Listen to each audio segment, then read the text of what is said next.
to Sadtu Online Television. I'm your host, Nomusa Cembi. Today we are at Sunrise View Secondary School in Rustenburg, where we'll be speaking to the school to find out how they've managed such a good pass in Matric all these years. One of the key principles of a good school is good leadership. Today we are with the principal, Ma'am Agnes Rasasimula, who is a tried and tested Sadtu member, who is the winner of the 2021 AU Continental Teacher Prize, who is with us to share how the school has managed to have such a good pass. Good afternoon, Ma'am Rasasimula. Good afternoon, Nomusa, and thank you for having me. As a principal of the school, would you just briefly tell us how you have influenced the good pass of this school? Nomusa, what I can tell you is that Agnes Rasasemola is leading from the front. I'm a multi-award winner.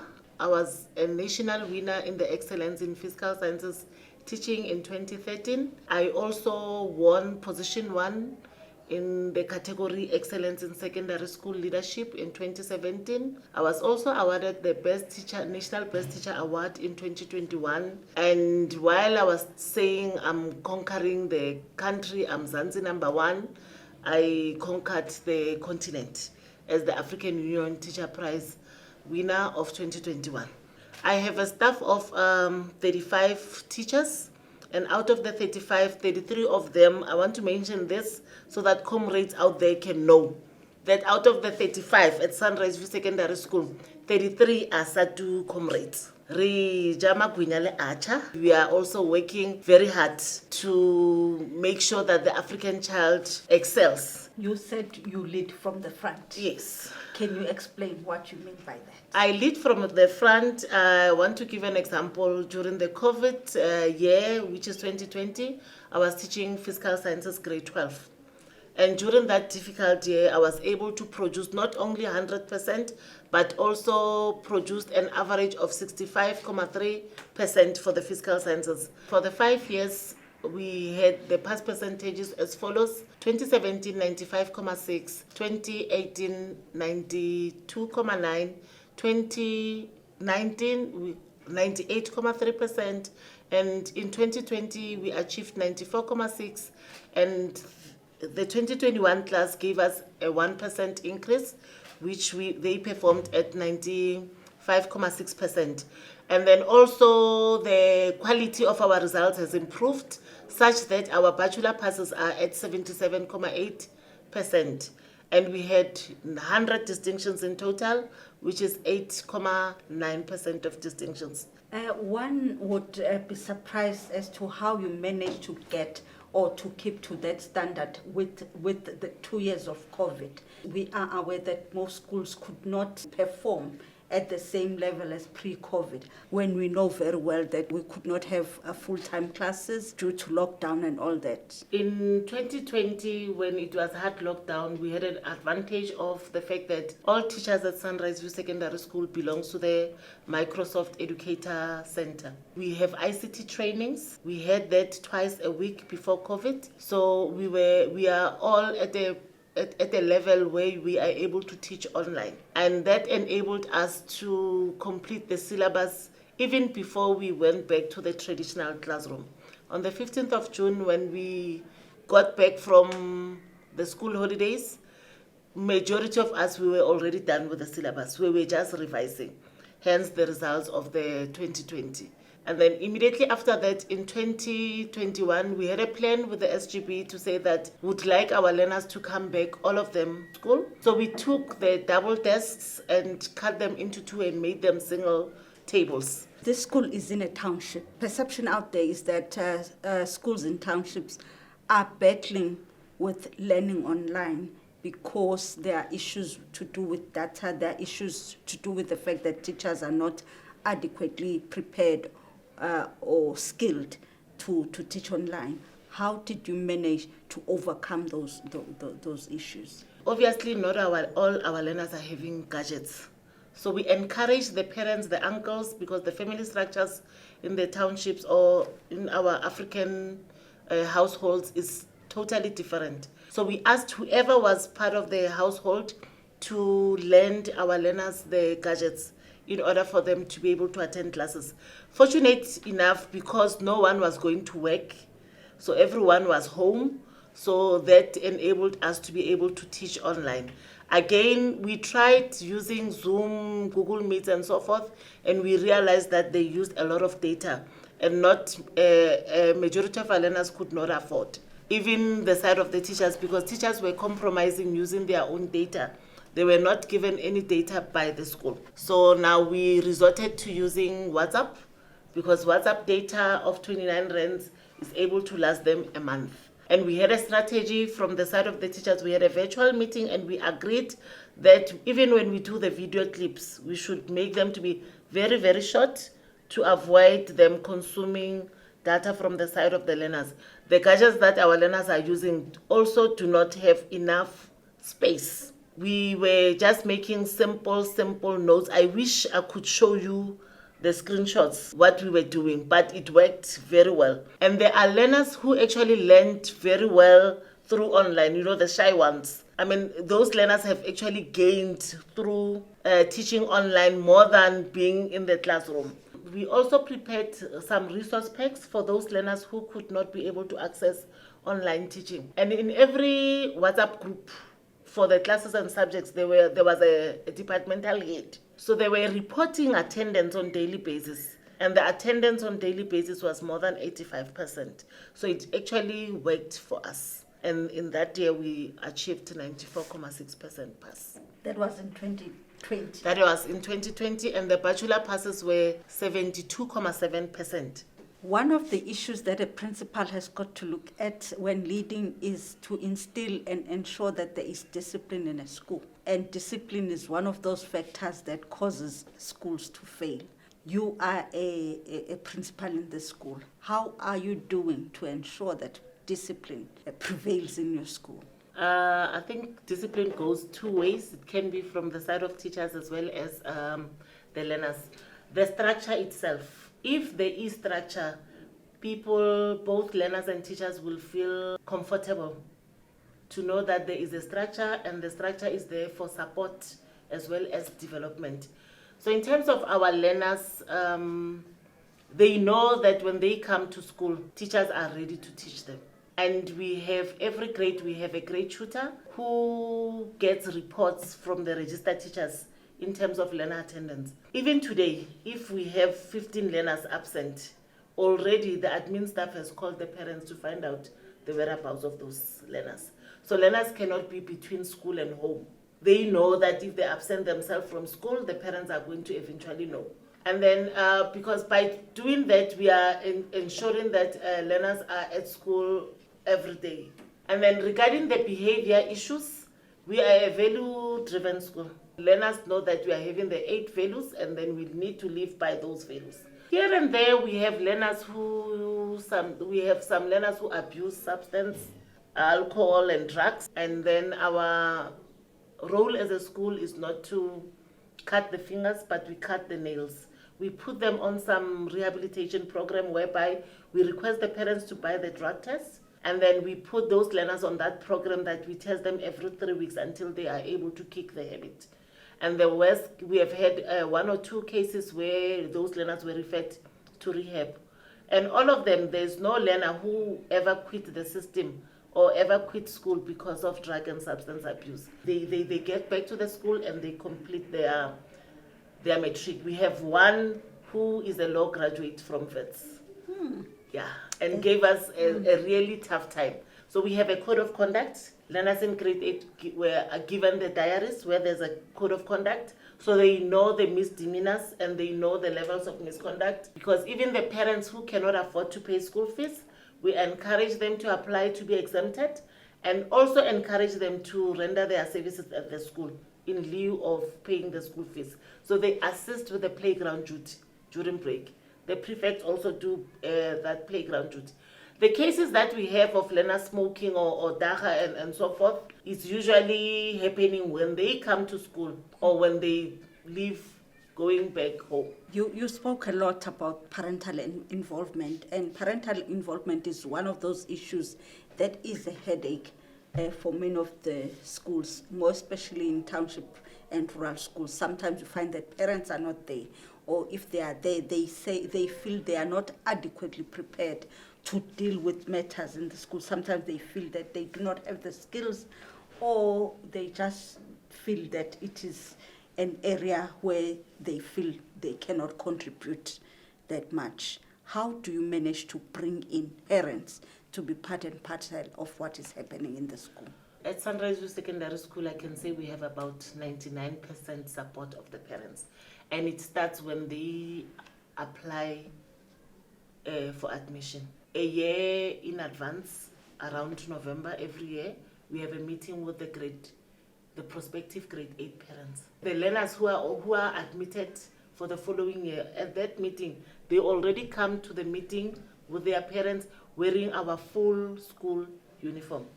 We already have a buy-in of the parents by the way, when they get to the meeting, the way they see how prepared we are for them. And I can say from the word go, like since 2014, we have had a support of parents. We have never had a parents meeting where we have less than 80% of parents attending. And then also maybe to add on the issue of discipline, we also take learners to a camp because learners are coming from different primary schools. The following year, second week after reopening, we take grade 8 to a 3-day camp where they get to learn the culture and the traditions of the school.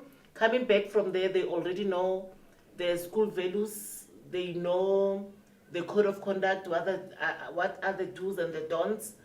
And the parents are expected to be here to drop off their kids when they go to the camp, again to immediately pick them up. We have never had an issue of coming back to a camp and we find that parents only comes after 8 hours. So the parents at Sunrise View Secondary School are very much hands-on. Our meetings are very much organized. It's not long meetings. They know they come to the meeting, they are not going to spend more than 1 hour, 30 minutes. Can I take you back to another issue, the issue of the teachers? You said they are trained, part of Microsoft training. Yes. Is it part of the curriculum that they went through, or is it an initiative that you came up with as a school? It is not a prerequisite from the department, although the department now is preaching having 21st century schools. At Sunrise View Secondary School, we decided to be a 21st century school. From 2014, when we had a zero budget, and I had to hear or get to know the teachers' wishes. What would they like to see at Sunrise View Secondary School? They mentioned smart boards, they mentioned laptops and all those things, and we had a zero budget. So I had to apply for sponsorship. As we speak now, our classrooms, 29 of them are fully equipped with interactive boards, sponsored. We also have a Wi-Fi infrastructure, and then we make sure that there is internet. All teachers at the school, we welcome them with a laptop, because we expect them to teach using the laptops. Then, because it has been our ICT plan, we went and attended the first ICT conference. The conference was held in Durban. Coming back from there, that's where they learned a number of things regarding ICT, and we started having ICT trainings. In 2019, I personally went to the ICT conference, which was held in one of the schools here in Rustenburg. Lebone College was hosting the conference. Coming back from there, I learned that there's a Microsoft Educator Center. So I am the one who was training my teachers, and I ensure that they all become part of the Microsoft Educator Center. I have more than 120 certificates, more than 126 badges for ICT. So before COVID, before everything, we knew about Microsoft Teams. So we see ourselves as the global citizens, and we expose our learners also through virtual school trips, because we don't need a passport to meet with the people from Tunisia. So as a school, we've been doing that. So it was easy when COVID came to just switch to online. Although we are not at the same level, but when it comes to ICT, Sunrise View Secondary School, a school in the township, is leading. Would you say, is there an effective plan, ICT plan, by the department? The department has a plan, and they expose us to the trainings, but getting back to the schools, It's up to the principals and the teams. Like, I'm not working alone. I have an ICT committee that leads. But most of the trainings were done by myself. So we have a committee led by Mr. Maimela, and then we have the ICT implementation plan, a 4-phase plan, and we are now at phase number 3. So he ensures that we have laptops that are in working condition. We have very beautiful gadgets, expensive smartphones. On that note, what does it say to the future of teaching? Aren't you scared that this The gadgets will never replace us as teachers. They need to be operated by us as humans. There are emotions involved. So the robot doesn't deal with such emotions. The robot will never understand that this learner came late to school. The robot will just close that gate in the face of that person. What we need to do, we must just know that change is inevitable, and then ICT is there. It's not a threat, and you don't have to wait for somebody else to come and train you. Now let's come to your plans for the Matric class of 2022. Yes. Where do you want to put this class? This year we have 180 learners, and our target remains 100%. Our target for bachelors is 80%, and then for distinctions is 10%, to at least have 10% of the distinctions. Our theme is dare to excel. So everyone should dare to excel. They know, even when we report during the course of the year, we encircle any mark that is below 60%. So we are saying, yes, according to the department requirements we have passed, but according to the standards at Sunrise View Secondary School, that is not a good pass. So that enables learners to want to do more. The grade 12s, at the end of every term, learners who hit to the call, they get to enjoy lunch with the principal. Oh.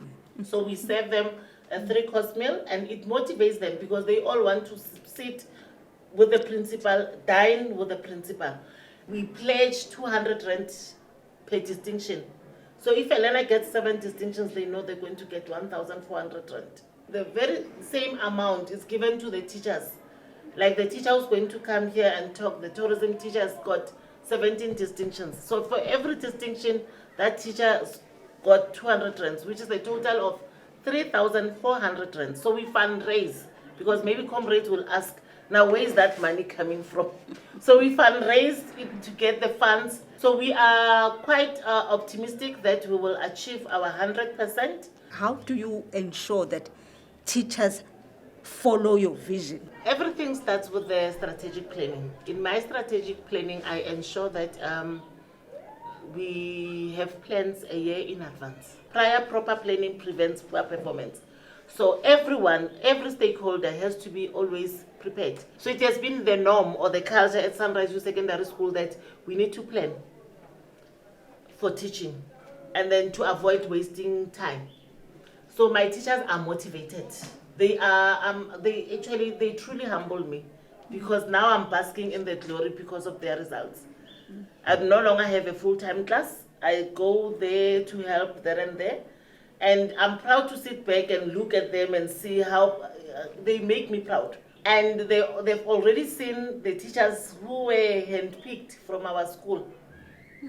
The schools around here, they come and headhunt from Sunrise View Secondary School. And when I say the schools around the area, I'm not only referring to the township schools, I'm referring to the town schools as well. You spoke about the fact that you teach, you also have a subject. How does that impact your management? Yeah, because you are also a manager, a leader of the school. Isn't it too much that you have to teach and you also have to manage the school? You have to raise funds, you have to attend meetings. How do you juggle all that? At first I thought I'm not going to be able to cope, but I managed to cope because, like, if maybe on a particular day I have a meeting, 9 o'clock meeting, I will make sure that I arrange with the teachers who are teaching the very same class that I'm teaching to see my learners before I go. I've never went a day without teaching my learners. There was a time where I went to a workshop for 3 consecutive days, and I taught my learners through Skype. I had to excuse myself from the workshop to be with my class through Skype. ICT, Fourth Industrial Revolution, allows us to do that. So as a principal, if you have a full-time class, you just have to see how best to not compromise your classroom again, at the same time, not compromise your leadership duties, because you wouldn't want to see the ship sinking. No, with that, I would like to thank you for giving us your time, for sharing so much wisdom. We hope all the members will benefit from this. Thank you, and thank you, comrades. And then comrades are more than welcome to visit Sunrise View Secondary School if they really want to know how we are doing things here. One of the highlights of the 2021 Matric class at Sunrise View Secondary School are the 100% passes in some of the subjects. And one of those subjects is tourism. We have with us a tourism teacher, Ms. Tebogo Rametsi, to share with us how she has managed to attain such a good pass. And I understand it's not only in the 2021 Matric class. She has managed to keep this for the past several years. Ms. Rametsi, welcome. Can you share with us how you have managed to keep such a good pass? Thank you for having me. I'm Ms. Rametsi, teaching tourism grade 10 to grade 12. And I started teaching grade 12 in 2017. It was my first year teaching tourism grade 12. But I've managed to produce nothing but 100% over the years. And over the years, I've managed to improve on the distinctions and the average, the quality of results. And I believe it started with me as a teacher, going to class, being prepared on time.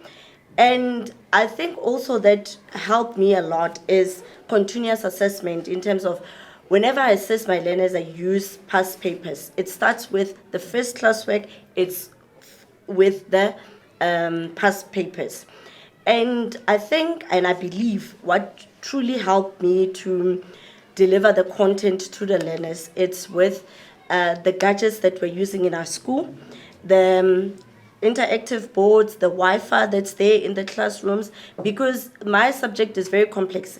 It needs learners to know different sectors of the tourism, and of which my learners are from the township. So they would not know different things that I'm talking about. So it helped to teach with interactive boards, because I could take my learners to the airport by only using my interactive board, and they could understand what is it that I'm talking about. So in terms of the technology, it's what helped to raising the distinctions and increasing the average through and through the years. So in terms of, and even I would create games, and then we do it together in classroom. They start guessing. It helped a lot, the technology that we use. And also what helps is we expose our learners to different things in our school. So it helped to take them to different areas in terms of visiting different attractions and then seeing them. And then also, what also helped me is being able to give them Wi-Fi password, and they log in, and then they're able to see certain things. And when we do the games together from their phones, and then I teach with the interactive board, because my subject requires my learners to see everything that I'm talking about via the interactive board. And the subject you are teaching, one would look at it and feel it is an urban subject, or it's a subject that really wouldn't benefit a learner that much. What do you say to that? Because some people feel, it's just like an easy go-to thing, which is too urban for a township person. I have learners that have graduated doing tourism management, and they're working, and I even have learners that are doing tourism-related courses. So it does benefit them, because it's just that through the COVID-19, most of the tourism businesses had to close down due to no traveling. But most of my learners, they did enroll in those tourism courses, and some are even working in the tourism sectors. I have learners that normally communicate with me and say, "Ma'am, I'm going for an interview. How can what are questions that I can expect?" And then later on, the child will call you and say, "Ma'am, I got the post, the position, and all that." So it's not a matter. It's just that, like I'm saying, in our school we expose learners to different careers. Even this year, we're planning to have a career day in September, where we expose our learners. We're going to call people from different tourism sectors so that we expose them to different careers that they can do within the tourism. It's not a matter of it's a subject of the urban area. Anyone who wants to be part of the tourism sector can benefit from it. How do you keep yourself motivated? What is it in you that says, go on, do this? My principal. My principal keeps me going. I like to compete with other subjects. The other year, I was teaching grade 12 with Memra Semola, and she showed me flames.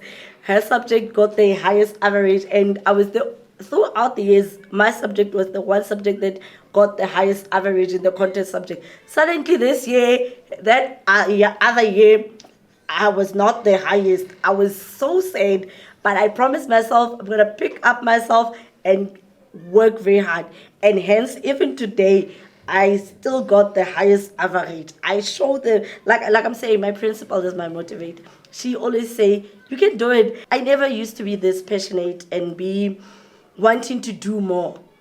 Every day when I wake up, I want to do more. She taught me that you can do it, and I sometimes amaze myself. I'm like, yo, did I do that? Even like last week, I got a certificate for Best Teacher Award. I was like, yo, I did not believe it. What is the biggest award that you feel you get from what you are doing?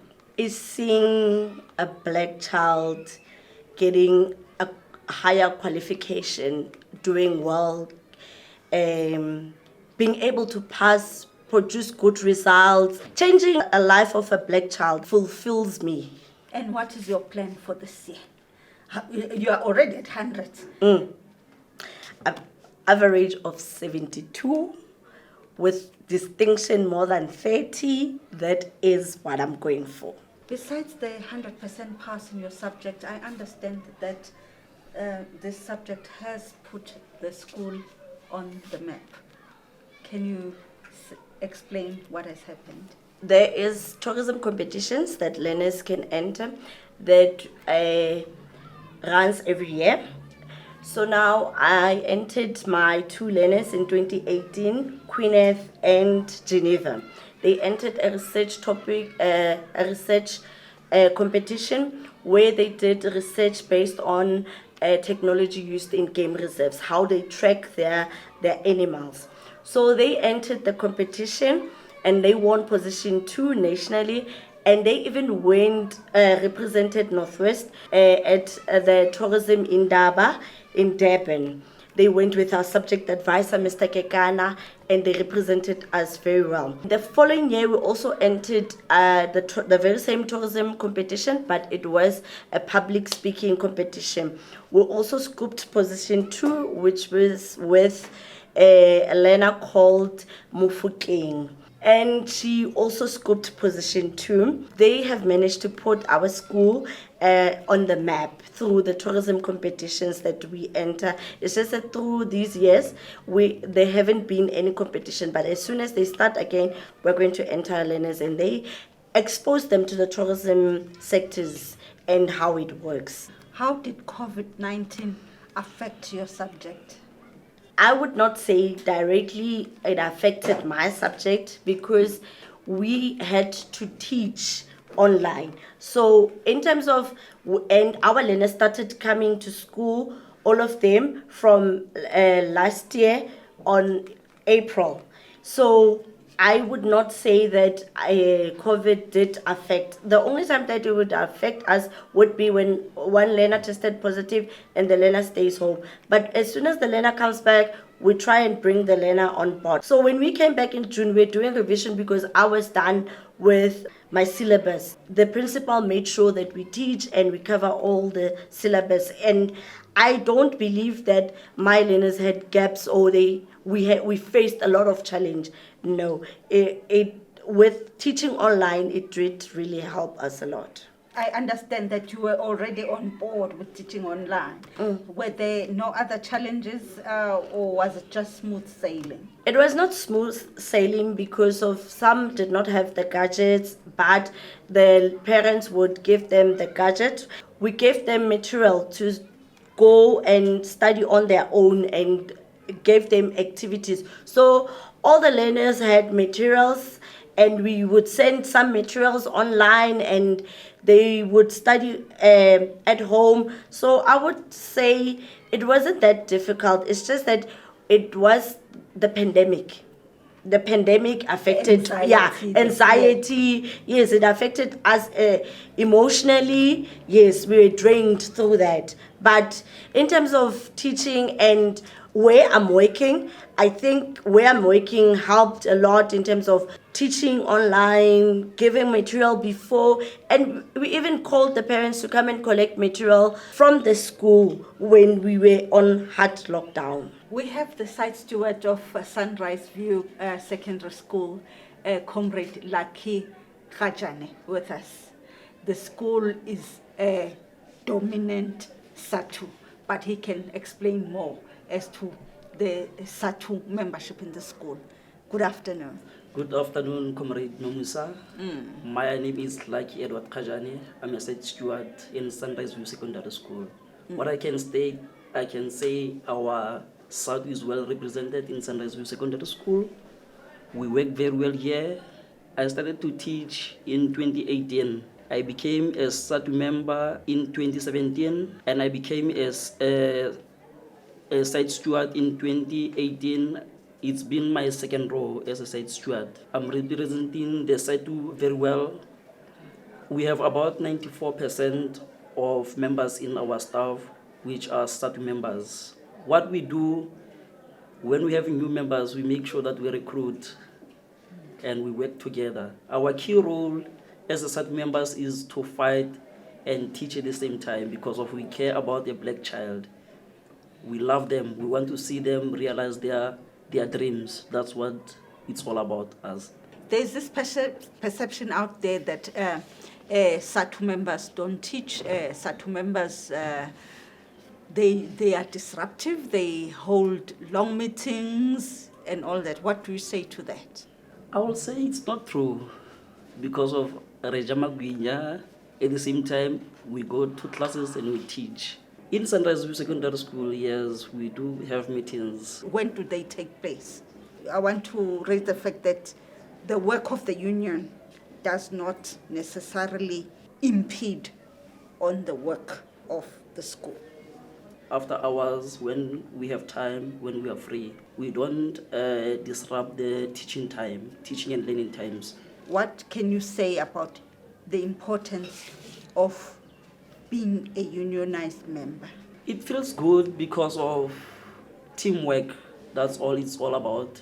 It becomes easy to teach and you feel protected when you work with such people that are always united. It becomes easy for you to do everything that you want to do, especially in terms of teaching and learning. Sunrise View Secondary School is benefiting from the learners that they are teaching. Some are coming back to plant back what they were taught in the school. We have one of the teachers in the school, Lesego Stone, who is with us. She graduated in the school and now she's back as a teacher. Lesego, can you tell us your journey, why you are back at the school where you did your matric? Thank you for having me. Growing up, I've loved teaching, but I wasn't that much into the profession. I was interested in teaching my classmates. My teachers always encouraged me that my notes were good. I knew how to write notes all the time. So they would ask me maybe when they go to meetings to remain with my classmates and teach them. And also my classmates would tell me that they understand me. They understand my content, how I plan things, and how I explain those things. I didn't really know what I wanted to do, but teaching has always been my choice. So my father liked to say that you knew that you would one day be a teacher, but you were in denial. Even even the teachers here at school, they would tell me that you knew that you wanted to be a teacher, and you constantly asked about the profession unaware. You were interested in the profession unaware. And again, my teachers led by example. I always wanted to be like them, the way they do things. They're young, they drive cars, they're teachers, young teachers, and they make you want to be a teacher, and you can still wear your weaves and put on makeup and be a teacher.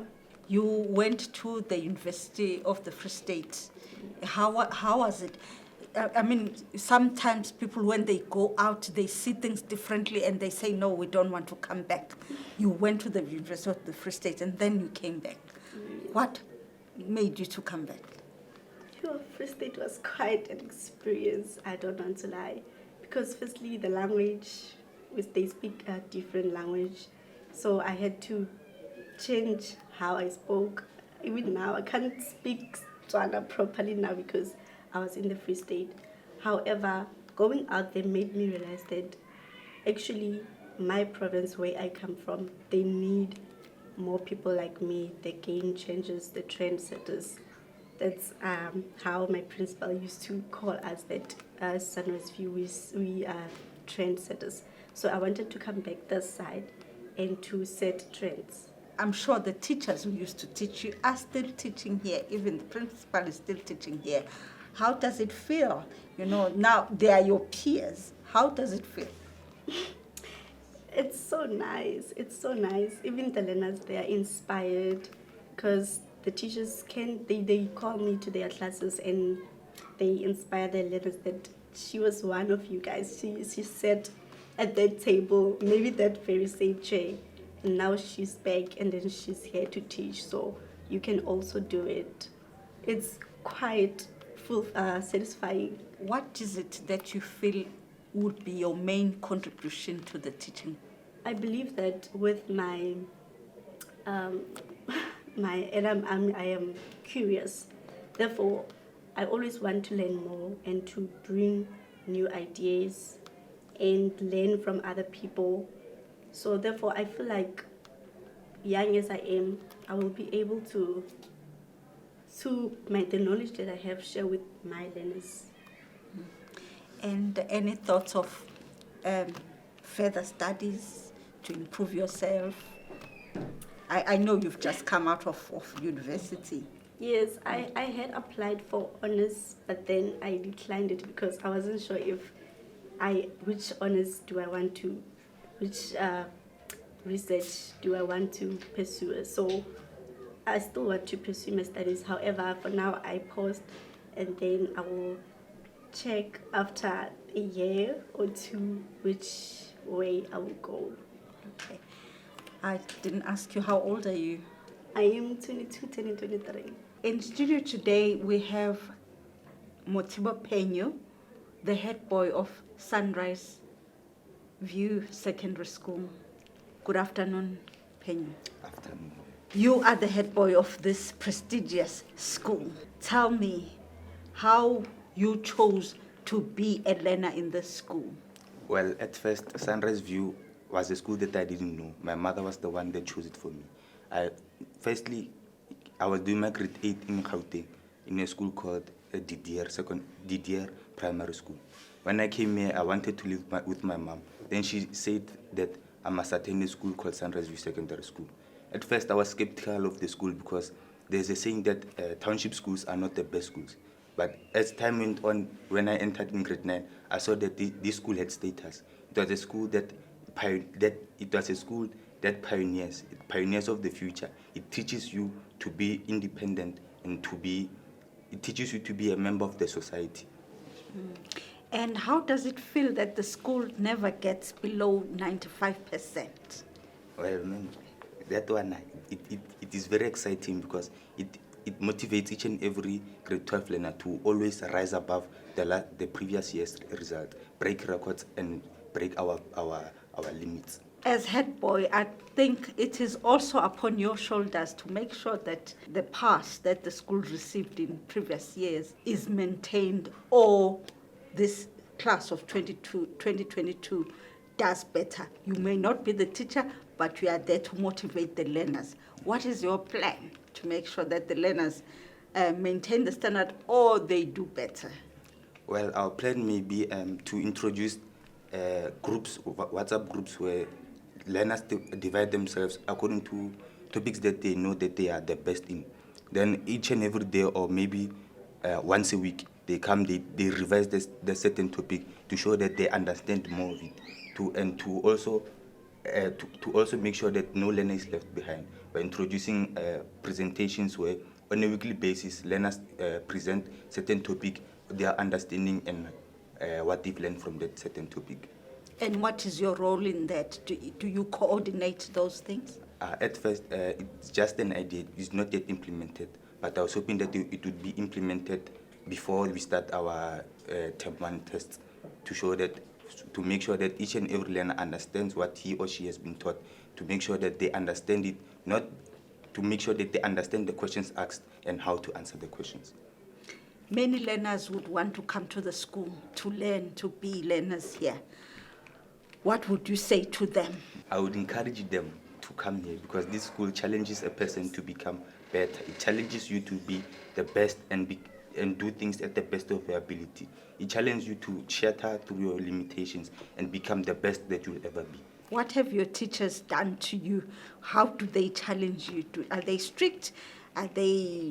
Do they shout? What do they do? How do they handle you guys as learners? The teachers balance between being strict and being friendly with us. There are times when a teacher must be strict to instill discipline, and there are times where a teacher must be friendly so that he or she may have a friendly relationship with the learners to ensure that the learners are able to ask questions where they do not understand, instead of feeling afraid that they will be shouted at. I understand that your school exposes you to things that are outside the school. You have entered, you have done some things outside of the school. Can you tell me more about that? Well, in 2021, me and my deputy head boy Kopano Maje entered the national moot court debate and went to the nationals, but unfortunately we couldn't qualify for the second round. And what did that do to you? It was an eye-opener that there's a lot of competition out there and that I must strive to be the best in everything that I do. Challenge myself to reach the goals that I desire for myself. What is your wish for the class of 2022? What percentage do you want the class of 2022 to have? I would like the class of 2022 to obtain 100% pass rate, at least 50% bachelors, and at least 70% and above average in all subjects. In the studio, we have the prefect of Sunrise View Secondary School, Snentantla Sibeko. Snentantla, welcome. Thank you for having me. Sunrise View is one of those schools that never got below 90%. In fact, most of the time they have been at 95 and above. You are the prefect of such a school that has done, that is doing so well. As a prefect, learners have a role to play in ensuring that the school does what it does and does it better. As a prefect, what is it that you feel you should contribute to ensure that the school does what it does best, and if not better? It first starts by learners understanding the vision of the school, which is academic excellence to all-round development of learners. And also the respect of the culture of the school. They should also understand how the school operates. What is it that we do in Sunrise Secondary School? And making sure to instill discipline upon the learners and making sure that everything goes according to order. How are learners warming up to you? Because sometimes you find that the learners, they feel, hey, you are the snitch. You are the one who tell the principal what they are doing. How do you ensure that you have their trust as well as the trust of management? I make sure that they understand that in duty, there isn't friendship. When I'm doing my duty, they have to understand that I'm doing what the school expects me to do. They also expect you to speak on their behalf when it comes to dealing with the principal and the teacher. How do you navigate that? I always stick to the truth. If I have to speak for them, they have to be innocent. But when it comes to me talking to telling the principal what others did, I have to do it while following the truth. The school wants to do its best. They want to attain 100%. What is it as a prefect that you feel should be done, or what is it that you feel is that magic wand to ensure that learners get this 100%? First of all, our school is techno-wise. Some learners do not understand well when you just speak to them. It is best if you project something on the board so that they can understand more what is it that you're saying. And also peer learning. If some people understand more when they are taught by their peers. A teacher might tell you, this goes like that, but you won't be able to hear what she or he is saying. But when your peer talks to you, telling you that, okay, 1 + 1 is 2, you are able to understand, how did I get to 2? Also, the classes that we attend on the weekends, Saturdays and Sunday, we often come to school and learn. I decided to stick to business studies. I'll do business management, and also I'll try teaching. Why teaching? Sometimes I'll be in class and listening to a teacher teaching. I feel like I could just raise my hand and tell her, ma'am, can you please give me a chance? We have with us the chairperson of the school governing body, Mr. Samuel Msibi. Mr. Msibi, welcome. We understand that the school has never had an incident of being vandalized. As the school governing body, one of your main roles is to ensure that the school works together with the community. It is quite a tough task. How do you manage to do that? First of all, what we do as a governing body, we make sure that we become friendly. Everybody who are around the school must take this property as their own, and then make sure that if they see anything, they report it immediately. One of the other things that we have done, we've hired our own security, and that is paid by SGB, so that our school must always be safety. And one of the other things, we put cameras so that our school must always be safe at all times. So the community around, they value the school, and then that's why our school is so safe, and nothing is happening.